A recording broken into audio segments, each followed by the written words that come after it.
Hi students, ഇന്ന് നമ്മൾ discuss ചെയ്യുന്നത് automobile electrical and electronic systems third module ignition സിസ്റ്റത്തിലെ പാർട്ട് 9 അവസാനത്തെ ഭാഗം, ലാസ്റ്റ് പാർട്ടാണ് ഡിസ്കസ് ചെയ്യുന്നത്. കഴിഞ്ഞ ക്ലാസ്സിൽ നമ്മൾ ബ്രേക്കർലെസ് ഇഗ്നിഷൻ സിസ്റ്റത്തിൽ യൂസ് ചെയ്യുന്ന ടൈമറിൽ രണ്ട് തരത്തിലുള്ള ടൈമർ, പൾസ് ജനറേറ്റർ, അതുപോലെ തന്നെ ഹാൾ എഫക്റ്റ് സ്വിച്ച്, ഇതിനെക്കുറിച്ചാണ് ഡിസ്കസ് ചെയ്തത്. അതിനുശേഷം നമ്മൾ ഡിസ്ട്രിബ്യൂട്ടർലെസ് ടൈപ്പ് ഇഗ്നിഷൻ സിസ്റ്റത്തെ കുറിച്ച് പറഞ്ഞു തുടങ്ങിയിരുന്നു. അപ്പോൾ ഇന്ന് നമ്മൾ ഡിസ്ട്രിബ്യൂട്ടർലെസ് ഇഗ്നിഷൻ സിസ്റ്റം ഒന്നുകൂടെ പറഞ്ഞ് ലാസ്റ്റ് ഈ മൊഡ്യൂളിൻ്റെ ലാസ്റ്റ് ഭാഗമായിട്ടുള്ള കപ്പാസിറ്റർ ഡിസ്ചാർജ് ഇഗ്നിഷൻ സിസ്റ്റം കൂടെ പറഞ്ഞ് മൊഡ്യൂൾ അവസാനിപ്പിക്കാം. അപ്പോൾ നമ്മൾ ഇലക്ട്രോണിക് ഇഗ്നിഷൻ സിസ്റ്റത്തിൽ രണ്ടാമത്തെ ടൈപ്പാണ് ഡിസ്ട്രിബ്യൂട്ടർലെസ് ടൈപ്പ് ഇഗ്നിഷൻ സിസ്റ്റം. ഈ ഒരു സിസ്റ്റത്തിൽ ഡിസ്ട്രിബ്യൂട്ടറും ഉണ്ടാവില്ല, കോണ്ടാക്ട് ബ്രേക്കർ പോയിൻറ്റ്സും ഇല്ല. ഇത് പ്യുവറായിട്ട് ഇലക്ട്രോണിക് ആണ്.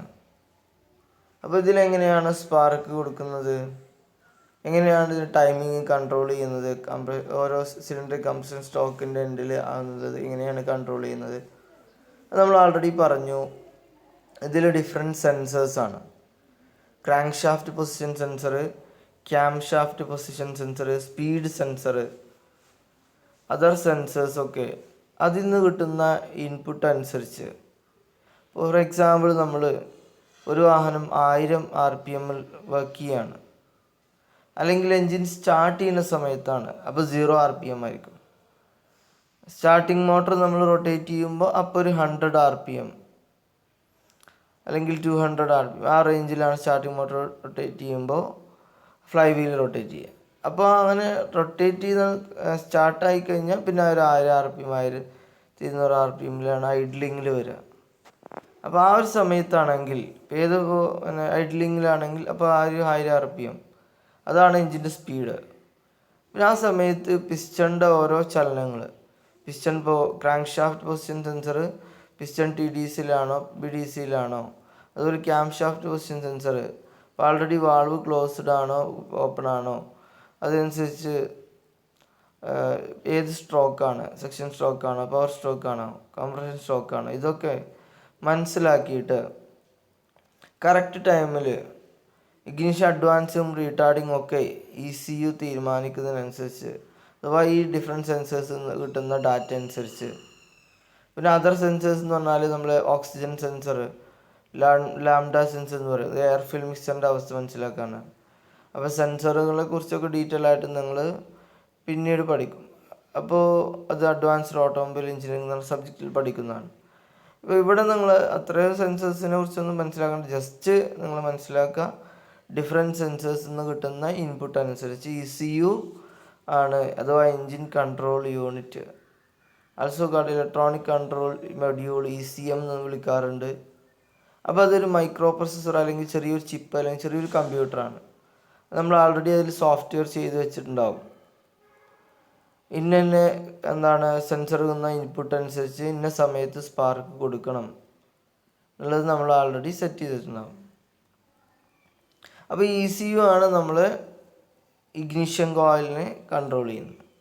ഇഗ്നിഷൻ കോയിൽ എന്തിനാണെന്ന് നമുക്കറിയാം. ഈ ബാറ്ററിയിൽ നിന്നുള്ള ലോ വോൾട്ടേജിനെ ഹൈ വോൾട്ടേജ് ആയിട്ട് ട്രാൻസ്ഫർ ചെയ്യും, അത് ട്രാൻസ്ഫോർമേഷൻ ചെയ്യുക, അഥവാ അതൊരു ട്രാൻസ്ഫോമറാണ് ഇഗ്നിഷൻ കോയിൽ. നമ്മൾ ആൾറെഡി ഡിസ്കസ് ചെയ്തതാണ്. അപ്പോൾ ബാറ്ററിയിൽ നിന്ന് കിട്ടുന്ന വോൾട്ടേജ് ലോ വോൾട്ടേജ് 12 വോൾട്ടൊക്കെ, അതിനെ നമ്മൾ 12,000 അല്ലെങ്കിൽ 20,000 to 20,000 to 30,000 വോൾട്ടേജിൻ്റെ ഇടയിലാക്കും, കൺവേർട്ട് ചെയ്യും. അത്രയും ഹൈ വോൾട്ടേജ് ആയിട്ട് കൺവേർട്ട് ചെയ്തിട്ട് സ്പാർക്ക് കൊടുക്കാൻ വേണ്ടി സ്പാർക്ക് പ്ലഗിൻ്റെ ഇടയിൽ സ്പാർക്ക് പ്ലഗിൻ്റെ ഇലക്ട്രോഡുകൾക്കിടയിൽ സ്പാർക്ക് പ്രൊഡ്യൂസ് ചെയ്യാൻ വേണ്ടിയിട്ടാണ് ഇത്ര ഹൈ വോൾട്ടേജ് കൊടുക്കുന്നത്. അപ്പോൾ അത് ഈ ഇഗ്നിഷൻ കോയിൽ അല്ലെങ്കിൽ ആ ട്രാൻസ്ഫോമർ, ഇഗ്നിഷൻ കോയിൽ എന്ന് പറഞ്ഞിട്ടുള്ള കമ്പോണൻറ്റ്, അതൊരിക്കലും നമുക്കിതിൽ ഒഴിവാക്കാൻ പറ്റില്ല. പക്ഷേ നമുക്ക് ഡിസ്ട്രിബ്യൂട്ടർ ഇല്ലാത്തതുകൊണ്ട് തന്നെ ഒരു സിംഗിൾ സിലിണ്ടർ എഞ്ചിനാണെങ്കിൽ നമുക്ക് ഒറ്റ ഇഗ്നിഷൻ കോയിൽ മതി. എന്നാൽ ഒരു 2 സിലിണ്ടർ എഞ്ചിൻ അല്ലെങ്കിൽ 4 സിലിണ്ടർ എഞ്ചിൻ അല്ലെങ്കിൽ മൾട്ടി സിലിണ്ടർ എൻജിൻസ് ആകുമ്പോൾ ഡിസ്ട്രിബ്യൂട്ടർ നമ്മൾ ഡിസ്ട്രിബ്യൂട്ട് ചെയ്ത് കൊടുക്കുമായിരുന്നു. പകരം നമ്മളിവിടെ എന്താ ചെയ്യുന്നത് വെച്ചാൽ ഇഗ്നീഷ്യൻ കോയിലിൻ്റെ എണ്ണം കൂട്ടിയിക്കാണ്. ഒരു ഇഗ്നീഷ്യൻ കോയിൽ ആണെങ്കിൽ ഒരു സിലിണ്ടറിന് എങ്കിൽ 4 സിലിണ്ടർ എഞ്ചിൻ ആണെങ്കിൽ 4 ഇഗ്നീഷ്യൻ കോയിൽ കൊടുക്കുക. അല്ലെങ്കിൽ മറ്റൊരു രീതിയിൽ പെയർ ചെയ്തിട്ട് 2 സിലിണ്ടറിന് ഒരു ഇഗ്നീഷ്യൻ കോയിൽ കൊടുക്കുന്ന രീതി, അതിനെയാണ് നമ്മൾ വേസ്റ്റ് സ്പാർക്ക് മെത്തേഡ് എന്ന് വിളിക്കുന്നത്. അപ്പോൾ അവിടെ എന്താണ്, ഒരു സിലിണ്ടറിൽ കംപ്രഷൻ സ്ട്രോക്ക് ആകുമ്പോൾ മറ്റേ സിലിണ്ടർ എക്സോസ്റ്റ് സ്ട്രോക്ക് വരുന്ന സിലിണ്ടർ നമ്മൾ ഇതുമായി പെയർ ചെയ്യും. ഫോർ എക്സാമ്പിൾ 4 സിലിണ്ടർ എഞ്ചിൻ ആണെങ്കിൽ 1 4 3 2 ഇതിൽ 1ഉം 4ഉം ഒരു ഇഗ്നീഷ്യൻ കോയിലിലേക്കും 1ലെയും 4ലെയും സ്പാർക്ക് പ്ലഗുകൾ ഒരു ഇഗ്നീഷ്യൻ കോയിലിലേക്കും 3ഉം 2ഉം ഒരു ഇഗ്നീഷ്യൻ കോയിലിലേക്കും കൊടുക്കും. അപ്പോൾ ഇതിലേക്ക് കറണ്ട് ECU ട്രിഗർ ചെയ്യുമ്പോൾ ഈ ഇഗ്നീഷ്യൻ കോയിലിൻ്റെ പ്രൈമറി കട്ട് ചെയ്ത് സെക്കൻഡറിയിലേക്ക് ഹൈ വോൾട്ടേജ് ഇൻഡ്യൂസ് ചെയ്യുമ്പോൾ നേരെ ഈ 2 സ്പാർക്ക് പ്ലഗിലേക്കും കറണ്ട് ഒരുപോലെ വരും. അപ്പോൾ ഒരു സ്പാർക്ക് പ്ലഗ് നേരെ കംപ്രഷൻ സ്ട്രോക്കിലാകുമ്പോൾ അതിൽ സ്പാർക്ക് കൊടുത്താൽ അത് ബേൺ ചെയ്ത് പവർ സ്ട്രോക്ക് വരും. മറ്റേതിൽ എക്സോസ്റ്റിലാകുമ്പോൾ കാര്യമായിട്ട് എഫക്റ്റ് ഒന്നും ഉണ്ടാവില്ല. അതുകൊണ്ടാണ് ഇതിന് വേസ്റ്റ് സ്പാർക്ക്, അവിടെ ആ സ്പാർക്ക് വേസ്റ്റാണ്. പക്ഷെ അതുകൊണ്ട് വലിയ ആ സ്പാർക്ക് വേസ്റ്റ് ചെയ്തിട്ട് ആ സ്പാർക്ക് കൊണ്ട് ഉപകാരമൊക്കെ ഉണ്ട്. വേസ്റ്റ് എക്സോസ്റ്റ് ഗ്യാസിൽ എന്തെങ്കിലും അൺബേൺഡ് ആയിട്ടുള്ളതൊക്കെ ബേണായിട്ട് അൺബേൺഡ് ഹൈഡ്രോ കാർബൺസ് ഒക്കെ പൊല്യൂഷനായി പോകുന്നത് കുറക്കാൻ പറ്റും. അത് കാർബൺ ഡൈ ഓക്സൈഡ് ആയിട്ട് പോകാൻ ഹെൽപ്പ് ചെയ്യും. പിന്നെ എന്താണെന്ന് വെച്ചാൽ അത് ആ സ്പാർക്ക് കൊണ്ട് കാര്യം പിന്നെ ചിലപ്പോൾ ഒക്കെ ഫുൾ ബേൺ ചെയ്ത ഗ്യാസ് ആണെങ്കിൽ ആ സ്പാർക്ക് കൊണ്ട് കാര്യമായിട്ട് ആ മെച്ചമൊന്നുമില്ല, അതിട്ട് എഫക്റ്റ് ഒന്നും ഉണ്ടാവില്ല, പ്രശ്നങ്ങളൊന്നും ഇല്ല ഇന്ന്. അപ്പോൾ അങ്ങനെ കൊടുക്കുന്നതുകൊണ്ടുള്ള മെച്ചം എന്ന് വെച്ചാൽ നമുക്ക് 4 സിലിണ്ടർ എഞ്ചിൻ 2 ഇഗ്നിഷൻ കോയിൽ മതി. ഇഗ്നിഷൻ കോയിലിൻ്റെ എണ്ണം കുറക്കാൻ പറ്റും, കോസ്റ്റ് കുറക്കാൻ പറ്റും. അതല്ലെങ്കിൽ പിന്നെ നമ്മൾ ഓരോ സിലിണ്ടറിനും ഓരോ ഇഗ്നിഷൻ കോയിൽ കൊടുക്കും. അങ്ങനെയാണ് ഈ ഒരു സിസ്റ്റം കൊടുക്കുന്നത്. അപ്പോൾ ഇവിടെ സ്പാർക്ക് പ്ലഗിൻ്റെ മെയിൻ്റനൻസ് അല്ലാതെ മെയിനായിട്ടൊരു മെയിൻ്റനൻസും കാര്യങ്ങളൊന്നും വരുന്നില്ല. കാരണം ഡിസ്ട്രിബ്യൂട്ടർ ആണെന്നുള്ള മെക്കാനിക്കൽ കമ്പോണൻറ്റ് ഇതിലില്ല. കോൺടാക്ട് പോയിൻറ്റ് CB പോയിൻറ്റ് ഇതിലൊക്കെ ഡിസ്ട്രിബ്യൂട്ടറിലും CB പോയിൻറ്റ് കോൺടാക്ട് ബ്രേക്കറിലുമാണ് മെക്കാനിക്കൽ കോൺടാക്റ്റുകൾ വരുന്നത്. അപ്പോൾ ആ തേയ്മാനം വരും, പെട്ടെന്ന് കംപ്ലൈൻ്റ് ആവാൻ സാധ്യത, അതൊന്നും ഇതിലില്ല. ഇപ്പോൾ മോഡേൺ ആയിട്ടുള്ള പെട്രോൾ എൻജിൻസ്, ഇപ്പോൾ മാരുതി ആൾട്ടോ 800, വാഗ്നർ, ഇതിലൊക്കെ നിങ്ങൾ നോക്കുകയാണെങ്കിൽ ഇതിലൊക്കെ വരുന്ന സിസ്റ്റം എന്ന് പറയുന്നത് ഇതുപോലത്തെ ഇലക്ട്രോണിക് ഇഗ്നിഷൻ സിസ്റ്റംസ് ആണ്. അത് ഓരോ കമ്പനി അവർ ചെയ്യുന്ന ചെറിയ ചെറിയ ഡിഫറൻസ് ഉണ്ടാകും. ചിലപ്പോൾ ഓരോ സിലിണ്ടർ ഇഗ്നിഷൻ കോയിൽ കൊടുത്തിട്ടുണ്ടാവും. ഓരോ സിലിണ്ടറിന് മുകളിലും അഥവാ ഓരോ സ്പാർക്ക് പ്ലഗിൻ്റെ അടുത്തും ഇഗ്നിഷൻ കോയിൽ കൊടുത്തിട്ടുണ്ടാവാം. അല്ലെങ്കിൽ സെപ്പറേറ്റ് 2 ഒന്നായിട്ട് അങ്ങനെയൊക്കെ കൊടുക്കുക. അത് അവർക്ക് ഇഷ്ടമുള്ള ഡിസൈൻ ചെയ്യാൻ പറ്റും. അപ്പോൾ അതാണ് ഡിസ്ട്രിബ്യൂട്ടർലെസ് type ignition system.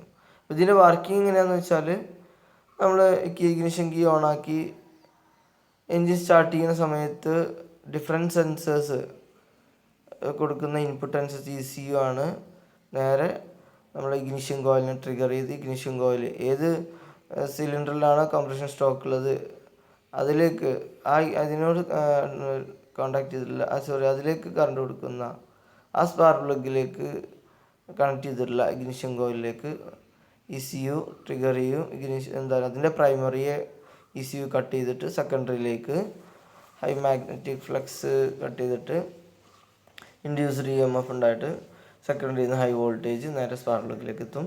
Spark plug spark produce ചെയ്യും. അതിൻ്റെ എയർ ഫ്യൂൽ മിക്സ്ചറിനെ കംപ്രസ് ചെയ്തിട്ടുള്ള എയർ ഫ്യൂൽ മിക്സ്ചറിനെ ബേൺ ചെയ്ത് ഇഗ്നൈറ്റ് ചെയ്ത് കമ്പഷനെ ഹെൽപ്പ് ചെയ്യും. ഇങ്ങനെയാണ് ഡിസ്ട്രിബ്യൂട്ടർലെസ് ടൈപ്പ് ഇഗ്നിഷൻ സിസ്റ്റം വർക്ക് ചെയ്യുന്നത്. ഇനി നമുക്ക് ഡിസ്കസ് ചെയ്യാനുള്ളത് കപ്പാസിറ്റർ ഡിസ്ചാർജ് ഇഗ്നിഷൻ സിസ്റ്റമാണ്. അപ്പോൾ ഡിസ്ട്രിബ്യൂട്ടർലെസ് ഇഗ്നിഷൻ സിസ്റ്റം എന്ന് പറഞ്ഞാൽ ഏകദേശം നിങ്ങൾക്ക് ക്ലിയറായി. പിന്നെ അതിൽ വേറെ മെച്ചങ്ങൾ എന്ന് പറയുന്നത് അതിൽ ഈ സ്പാർക്കൊക്കെ പ്രൊഡ്യൂസ് ചെയ്യുന്നത് വളരെ കറക്റ്റ് ടൈമിങ്ങിലായിരിക്കും. ഇഗ്നിഷൻ അഡ്വാൻസിങ് റിട്ടാർഡിങ് ഒക്കെ നമുക്ക് ഈസി വെച്ചിട്ട് തന്നെ കൺട്രോൾ ചെയ്യാൻ പറ്റും. അപ്പോൾ അത് വളരെ എഫക്റ്റീവായിട്ട് കറക്റ്റ് ടൈമിൽ സ്പാർക്ക് നമുക്ക് കൊടുക്കാൻ പറ്റും. വളരെ സൈലൻ്റ് ആയിട്ടായിരിക്കും എൻജിൻ റൺ ചെയ്യുന്നുണ്ടാവുക. വളരെ സ്മൂത്ത് റണ്ണിങ്, സൗണ്ട് കാര്യങ്ങളൊക്കെ കുറവായിരിക്കും. മെയിൻ്റനൻസ് വളരെ കുറവായിരിക്കും. സ്പാർക്ക് പ്ലഗ് ഇടയ്ക്ക് മാറ്റേണ്ടി വരും എന്നല്ലാത്ത മെയിൻ്റനൻസ് ഒക്കെ വളരെ കുറവായിരിക്കും. ഇനി ഈ മൊഡ്യൂളിലെ ലാസ്റ്റ് ടോപ്പിക് എന്ന് പറയുന്നത് കപ്പാസിറ്റർ ഡിസ്ചാർജ് ഇഗ്നിഷൻ സിസ്റ്റമാണ്. കപ്പാസിറ്റർ ഡിസ്ചാർജ് ഇഗ്നിഷൻ സിസ്റ്റം, അതിൻ്റെ ഫിഗറാണ് ഇവിടെ കൊടുത്തിട്ടുള്ളത്. അതിൻ്റെ കൺസ്ട്രക്ഷൻ വർക്കിംഗ് നമുക്ക് പറയാം. അപ്പോൾ ഈ ഫിഗറിൽ കാണിച്ചതുപോലെ തന്നെ കപ്പാസിറ്റർ ഡിസ്ചാർജ് ഇഗ്നിഷൻ സിസ്റ്റം ആ പേരിലുള്ളതുപോലെ തന്നെ ഇതിൽ മെയിനായിട്ട് ഒരു കപ്പാസിറ്റർ ഉണ്ടാകും. ഇതാണ് എനർജി കപ്പാസിറ്റർ എന്ന് പറയുന്നത്. പിന്നെ നമ്മൾ പവർ സപ്ലൈ, ബാറ്ററി ആണെങ്കിൽ ബാറ്ററി, ആൾട്ടർനേറ്റർ ആണെങ്കിൽ ആൾട്ടർനേറ്റർ, പിന്നെ ആൾട്ടർനേറ്റർ ആണെങ്കിൽ എന്തായാലും ഡയോഡ് നിർബന്ധമാണ്. പിന്നെ അതിന് നേരെ കണക്ഷൻ ചെയ്യുന്നത് കപ്പാസിറ്ററിലേക്കും. പിന്നെ നമ്മുടെ ഇഗ്നിഷൻ കോയിലിൻ്റെ പ്രൈമറി, അതിൻ്റെ ഇടയിലൊരു സ്വിച്ചിങ് ഡിവൈസ് കൂടെ ഉണ്ട്. നമ്മൾ ഇലക്ട്രോണിക് സ്വിച്ചിങ് ഡിവൈസ്, തൈറിസ്റ്റർ പോലത്തെ switching device, electronic switching device ഉണ്ടാവും. ഇനി നമ്മുടെ ഇഗ്നിഷൻ കോയിൽ, ഇവിടെ ഡെൽ ഫയർ എന്ന് പറയുന്ന കാരണം ഈ രണ്ട് സ്പാർക്ക് പ്ലഗിലേക്കും സെക്കൻഡ് ഒറ്റ ഇഗ്നിഷൻ കോയിലുള്ളത്. അപ്പോൾ അങ്ങനത്തെ രീതിയിലാകുമ്പോൾ അതിന് ഡെൽ ഫയർ എന്ന് പറയും. അഥവാ ഒരു നമ്മൾ നേരത്തെ പറഞ്ഞില്ലേ വേസ്റ്റ് സ്പാർക്ക് മെത്തേഡ് പറഞ്ഞ പോലെ ഇവിടെ ഒരു ഇഗ്നിഷൻ കോയിലിൽ തന്നെ രണ്ട് സ്പാർക്ക് പ്ലഗ് കൊടുക്കണം, ആ രീതിയാണ്. അപ്പോൾ അതിന് ഡെൽ ഫയർ എന്ന് പറയും. അത് നിങ്ങൾ മൈൻഡ് ചെയ്യേണ്ട. അപ്പോൾ നമുക്ക് ഇഗ്നിഷൻ കോയിലിൽ നിന്ന് പിന്നെ സ്പാർക്ക് പ്ലഗിലേക്ക് ഇനി ഒന്നാണെങ്കിലും രണ്ടാണെങ്കിലും എങ്ങനെയും കൊടുക്കാം. അപ്പോൾ ഇവിടെ എങ്ങനെയാണ് ഇതിൻ്റെ കൺസ്ട്രക്ഷൻ ഇപ്പോൾ നിങ്ങൾക്ക് മനസ്സിലായി എങ്ങനെയാണ് വർക്കിംഗ് നോക്കാം. നമ്മൾ ജസ്റ്റ് ഇഗ്നിഷൻ കീ ഓൺ ആയിക്കഴിഞ്ഞാൽ ഈ കപ്പാസിറ്റർ ചാർജ് ചെയ്യാൻ തുടങ്ങും. കപ്പാസിറ്ററിൻ്റെ പ്രത്യേകത, കപ്പാസിറ്ററുകൾ എന്താണ് ചെയ്യുന്നത് വെച്ചാൽ, കപ്പാസിറ്ററുകൾ എന്ന് പറഞ്ഞാൽ അതിനകത്ത് ഇലക്ട്രോഡ്, പോസിറ്റീവ് ആൻഡ് നെഗറ്റീവ് ഇലക്ട്രോഡുകളാണ് ഉണ്ടാവുക. അതിൻ്റെ ഇടയിൽ ഒരു ഡൈലക്ട്രിക് മെറ്റീരിയലും ഇൻസുലേറ്റിംഗ് മെറ്റീരിയൽ, അതിൻ്റെ എനർജി സ്റ്റോർ ചെയ്യാണ്. വളരെ കുറഞ്ഞ സമയത്തിന് ചാർജ് സ്റ്റോർ ചെയ്യുള്ളൂ, പക്ഷേ ഒരു ഹൈ വോൾട്ടേജ് പിന്നെ അത് റിലീസ് ചെയ്യും. അപ്പോൾ നിങ്ങൾ ഫാനിൽ അഥവാ ഇൻഡക്ഷൻ മോട്ടോർ ഉപയോഗിച്ച് റൺ ചെയ്യുന്ന സീലിംഗ് ഫാൻ, നമ്മുടെ വീട്ടിലുള്ള സീലിംഗ് ഫാനുകൾ, അത് സിംഗിൾ ഫേസ് ഇൻഡക്ഷൻ മോട്ടോർ വെച്ചിട്ട് റൺ ചെയ്യുന്നതാണ്. അതിൽ നമ്മൾ കപ്പാസിറ്റർ യൂസ് ചെയ്യാറുണ്ട്. സ്റ്റാർട്ടിങ്ങിൽ നല്ല ഹൈ ടോർക്ക് കിട്ടാൻ, അഥവാ ഫാന് നല്ല സ്പീഡിൽ സ്റ്റാർട്ടിങ്ങിൽ നല്ല ടോർക്കിൽ അഥവാ അതിനെ റൊട്ടേറ്റ് ചെയ്യാനുള്ള ഫോഴ്സ് കിട്ടാൻ വേണ്ടിയിട്ട് ഈ കപ്പാസിറ്ററിന് നല്ല ഹൈ വോൾട്ടേജ് സഡനായി കൊടുക്കണം. ഇതുപോലെ ഇവിടെ നമ്മൾ കപ്പാസിറ്റർ ഉപയോഗിച്ച് ചെയ്ത് കഴിഞ്ഞാൽ കപ്പാസിറ്റർ എന്ത് ചെയ്യും, ആദ്യം പവർ കൊടുക്കുമ്പോൾ സ്റ്റോർ ചെയ്യും. പിന്നെ നമ്മൾ സ്പാർക്ക് പ്രൊഡ്യൂസ് ചെയ്യാൻ ടൈമിംഗ് ആകുമ്പോൾ ഇപ്പോൾ ഒരു സിലിണ്ടർ കംപ്രഷൻ സ്റ്റോക്കിൻ്റെ എൻ്റെ എത്തിയിട്ടുണ്ടെന്ന് നമ്മൾ മനസ്സിലായി. അത് നമ്മൾ സെൻസർ ഉപയോഗിക്കുന്നു. അതിനാണ് നമ്മൾ സ്വിച്ചിങ് ഡിവൈസ് യൂസ് ചെയ്യുന്നത്. ഈ സ്വിച്ചിങ് ഡിവൈസ് ഉപയോഗിച്ചിട്ട് ആ കറക്റ്റ് ടൈമിൽ നമ്മൾ സ്വിച്ച് ക്ലോസ് ചെയ്യും. ആൾറെഡി ഓപ്പൺ ആയി സ്വിച്ച് ക്ലോസ് ചെയ്യും. അഥവാ സ്വിച്ചിങ് ഡിവൈസ് വെച്ചിട്ട് നമ്മൾ ഇതൊരു സ്വിച്ചല്ല, ഇത് ഇലക്ട്രോണിക് സ്വിച്ചാണ്. അത് വെച്ചിട്ട് ആ സർക്യൂട്ട് ക്ലോസ്ഡ് ആക്കും. സർക്യൂട്ട് ക്ലോസ്ഡ് ആകുമ്പോൾ നേരെ ഈ കപ്പാസിറ്റർ പ്രൈമറി സ്വിച്ചിങ് ഡിവൈസുള്ള ആ ഒരു സർക്യൂട്ട് ക്ലോസ്ഡ് ആവും. നേരെ ഈ കപ്പാസിറ്ററിന് ആൾറെഡി സ്റ്റോർ ചെയ്തിട്ടുള്ള ഇലക്ട്രിക് എനർജി ഹൈ കറണ്ട് നേരെ പ്രൈമറിയിലേക്ക് കൊടുക്കും. അത് പ്രൈമറി നേരെ സെക്കൻഡറിയിലേക്ക് ഹൈ വോൾട്ടേജ് ഇൻഡ്യൂസ് ചെയ്തിട്ട് നേരെ സ്പാർക്ക് പ്ലഗിലേക്ക് പോവുകയാണ് ചെയ്യുക. അപ്പോൾ ഇതിൻ്റെ ഒരു പ്രത്യേകത എന്ന് വെച്ചാൽ വളരെ സ്ട്രോങ് ആയിട്ടുള്ള സ്പാർക്ക് ആയിരിക്കും. മാത്രമല്ല അത് വളരെ ഫാസ്റ്റും ആയിരിക്കും. വിത്തിൻ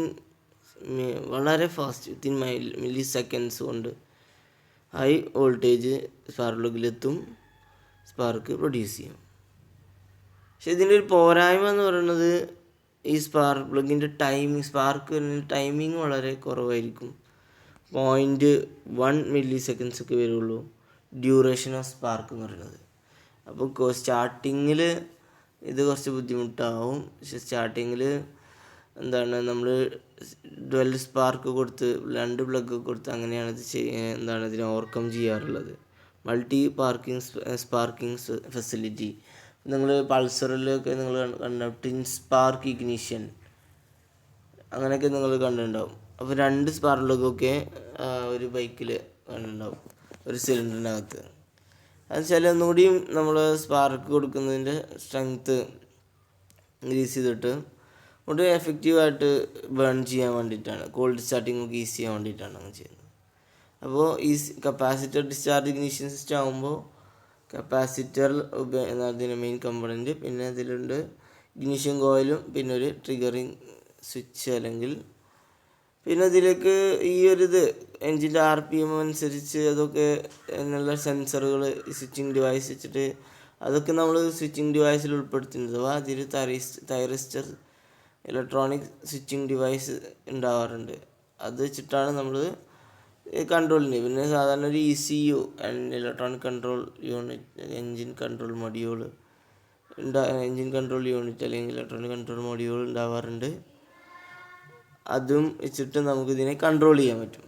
അപ്പോൾ ഇതിന് മെയിൻ കമ്പോണൻറ്റ് ഇത് വളരെ സിമ്പിളായിട്ടുള്ള സർക്യൂട്ടാണ് ഇത് കൊടുത്തിട്ടുള്ളത്. ഡീറ്റെയിൽ ആയിട്ടുള്ള സർക്യൂട്ട് ഇതിൽ കൊടുത്തിട്ടില്ല. ഇത് ബേസിക് ആയിട്ടുള്ള ഇതിൻ്റെ വർക്കിംഗ് മനസ്സിലാക്കാൻ വേണ്ടിയിട്ട് മാത്രമാണ്. അപ്പോൾ ഈ കപ്പാസിറ്റർ എന്താണ്, മില്ലി സെക്കൻഡ്സ് കൊണ്ട് തന്നെ വളരെ ഹൈ വോൾട്ടേജ് സഡനായിട്ട് സ്വിച്ചിങ് ഡിവൈസ് ഉപയോഗിച്ച് നമ്മൾ സർക്യൂട്ട് ക്ലോസ് ചെയ്യുന്ന സമയത്ത്, ഇഗ്നിഷൻ ആവശ്യമുള്ള സമയത്ത്, അതോ സ്പാർക്ക് പ്രൊഡ്യൂസിൻ്റെ സമയത്ത് സ്വിച്ചിങ് ഡിവൈസ് ക്ലോസ് ചെയ്ത് കഴിഞ്ഞാൽ സഡനായിട്ട് ഹൈ വോൾട്ടേജ് പ്രൈമറിയിലേക്കും ആ പ്രൈമറിയിൽ നിന്ന് ഹൈ വോൾട്ടേജ് കാരണമുള്ള ഹൈ മാഗ്നറ്റിക് ഫ്ലക്സ് സെക്കൻഡറിയിൽ ഇൻഡ്യൂസ് ചെയ്തിട്ട് സെക്കൻഡറിയിൽ ഹൈ വോൾട്ടേജ് പ്രൊഡ്യൂസ് ചെയ്യുന്നാൽ സ്പാർക്ക് ഈസി ആയിട്ട് പ്രൊഡ്യൂസ് ചെയ്യും. വളരെ സ്ട്രോങ് ആയിട്ടുള്ള ഫാസ്റ്റ് ആയിട്ടുള്ള സ്പാർക്ക് ആയതുകൊണ്ട് തന്നെ എന്തെങ്കിലും ഓയിൽ ഫൗളായിട്ടുള്ള പ്ലഗ് പോലും കത്തും. ഇപ്പോൾ ഓയിലും കാർബൺ ഡെപ്പോസിറ്റൊക്കെ വന്നിട്ടുള്ള പ്ലഗ് ആണെങ്കിൽ പോലും അത് സ്പാർക്ക് വരും. അതായ പ്രശ്നങ്ങളൊക്കെ തീരാനും CDI ഇഗ്നിഷൻ സിസ്റ്റത്തിലെ കപ്പാസിറ്റർ കൊണ്ട് നടക്കും. പക്ഷേ ഇതിന് പോരായ്മ എന്ന് പറയുന്നത് സ്പാർക്കിൻ്റെ ടൈമിങ് ഡ്യൂറേഷൻ വളരെ കുറവായിരിക്കും. ഇത് കോൾഡ് സ്റ്റാർട്ടിംഗ് ഒക്കെ കുറച്ച് റിസ്ക് ആയിരിക്കും ചിലപ്പോൾ. അപ്പോൾ അതിന് നമ്മൾ ഓവർകം ചെയ്യാൻ സാധാരണ മൾട്ടി സ്പാർക്ക് ഫെസിലിറ്റിയാണ് കൊടുക്കാറുള്ളത്. അപ്പോൾ ഇത്രയാണ് കപ്പാസിറ്റർ ഡിസ്ചാർജ് ഇഗ്നിഷൻ സിസ്റ്റത്തെ കുറിച്ച് പറയാനുള്ളത്. ചില ഡീറ്റെയിൽ ഇതിൽ കൊടുത്തിട്ടുണ്ട്. ഇനി നമുക്ക് ഈ ഒരു മൊഡ്യൂളിൻ്റെ ഓവർവ്യൂ പറയാം. ഓൾറെഡി നമ്മൾ ഈ മൊഡ്യൂള് ഇഗ്നിഷൻ സിസ്റ്റമാണ് ഡിസ്കസ് ചെയ്തത്. ഈ ഒരു മൊഡ്യൂള് വളരെ ഇമ്പോർട്ടൻ്റ് ആണ്. വളരെ സിമ്പിളായിട്ട് നിങ്ങൾക്ക് എക്സാമിന് പഠിക്കാൻ പറ്റുന്ന മൊഡ്യൂളാണ്. വളരെ കൂടുതൽ ടോപ്പിക്സ് ഒന്നും ഇല്ല ഇതിൽ. നമ്മളിപ്പോൾ ഈ ഒരു മൊഡ്യൂളിൽ ignition system, battery coil ignition system പഠിച്ചു. ഇഗ്നിഷൻ സിസ്റ്റം എന്താണ് പഠിച്ചാൽ battery coil ignition system, magneto ignition system അഥവാ കൺവെൻഷണൽ 2 ഇഗ്നിഷൻ സിസ്റ്റം നമ്മൾ പഠിച്ചു. പിന്നെ ഇലക്ട്രോണിക് ഇഗ്നിഷൻ സിസ്റ്റം, അതിൽ തന്നെ distributor type, distributor less type, last നമ്മൾ CDI capacitor discharge ignition system പഠിച്ചു. ഇനി ബാറ്ററി കോയിൽ ഇഗ്നിഷൻ സിസ്റ്റത്തിൻ്റെ ഡിഫറെൻറ്റ് കമ്പോണൻസ്, ഓരോ കമ്പോണൻസിനെ കുറിച്ചും ഡീറ്റെയിൽ ആയിട്ട്, അത് നമ്മൾ എക്സാമിന് ഇമ്പോർട്ടൻ്റ് ആണ്. ഇഗ്നിഷൻ കോയിൽ വളരെ ഇമ്പോർട്ടൻ്റ്, ഇഗ്നിഷൻ കോയിലിൻ്റെ type. Next contact breaker points, distributor, അതുപോലെ ഈ dwell angle cam angle, condenser, അതിൻ്റെ ഫങ്ഷൻ, ഡിസ്ട്രിബ്യൂട്ടർ, ഇഗ്നിഷൻ അഡ്വാൻസിങ് അല്ലെങ്കിൽ വാക്യൂം സെൻട്രിഫ്യൂഗൽ അഡ്വാൻസ്, അതുപോലെ തന്നെ വാക്യൂം അഡ്വാൻസ് മെക്കാനിസം, അതുപോലെ spark plug, next types of spark plug, അതിൻ്റെ സ്പെസിഫിക്കേഷൻ, അതുപോലെ മാഗ്നറ്റോ ഇഗ്നിഷൻ സിസ്റ്റം, അതിൻ്റെ types, rotating armature type, rotating magnetic type, അതുപോലെ low tension magnetos, high tension magnetos, polar inductor type. Next ഇതിൽ തന്നെ 6 മാർക്കിനൊക്കെ ചോദിക്കാവുന്ന ക്വസ്റ്റ്യനാണ് ബാറ്ററി ആൻഡ് മാഗ്നറ്റോ ഇഗ്നിഷൻ സിസ്റ്റത്തിൻ്റെ കമ്പാരിസൺ. ലാസ്റ്റ് നമ്മൾ ഇലക്ട്രോണിക് ഇഗ്നിഷൻ സിസ്റ്റത്തിൽ ഡിസ്ട്രിബ്യൂട്ടർലെസ് ടൈപ്പും ഡിസ്ട്രിബ്യൂട്ടർ ടൈപ്പിൽ also card breakerless ignition system, അതുപോലെ തന്നെ അതിൽ ടൈമറുകൾ, pulse generator, Hall effect switch, അതുപോലെ തന്നെ distributorless type ignition system and last capacitor discharge ignition system. ഇത്രയാണ് ഈ മൊഡ്യൂളുകൾ. വളരെ സിമ്പിൾ മൊഡ്യൂളാണ്, കുറച്ച് കാര്യങ്ങൾ പഠിക്കാനുള്ളൂ. കൂടുതൽ വാസ്റ്റ് ആയിട്ടുള്ള ഈ ഒരു ഓട്ടോമൊബൈൽ ഇലക്ട്രിക്കൽ ആൻഡ് ഇലക്ട്രോണിക് സിസ്റ്റംസിൽ ഏറ്റവും സിമ്പിളായിട്ടുള്ള മൊഡ്യൂൾ ഫസ്റ്റ് മൊഡ്യൂളാണ്, നമ്മൾ ആൾറെഡി പറഞ്ഞു കഴിഞ്ഞതാണ്. അത് കഴിഞ്ഞിട്ട് നിങ്ങൾക്ക് രണ്ടാമത്തെ ഏറ്റവും ഈസി ആയിട്ടുള്ള, ഏറ്റവും കുറച്ച് സിമ്പിളായിട്ട് എക്സാമിന് സ്കോർ ചെയ്യാൻ പറ്റുന്ന ഒന്നാണ് ഈ 3rd മൊഡ്യൂൾ എന്ന് പറയുന്നത്. ഇതിലാകെ ഇഗ്നിഷൻ സിസ്റ്റത്തെ കുറിച്ച് മാത്രമേ പഠിക്കാനുള്ളൂ. അതിൽ തന്നെ ഈ 4 ഇഗ്നിഷൻ സിസ്റ്റം, അതിൽ പെട്ട ഓരോ കമ്പോണൻസിനെ കുറിച്ചും അപ്പോൾ എല്ലാവരും പഠിക്കുക. എന്തെങ്കിലും ഡൗട്ട് ഉണ്ടെങ്കിൽ നിങ്ങൾ വാട്സപ്പ് വഴിയൊക്കെ കോണ്ടാക്ട് ചെയ്യുക. ഇനി നമുക്ക് നെക്സ്റ്റ് ക്ലാസ്സിൽ അടുത്ത മൊഡ്യൂള് സ്റ്റാർട്ട് ചെയ്യാം. Okay, thanks.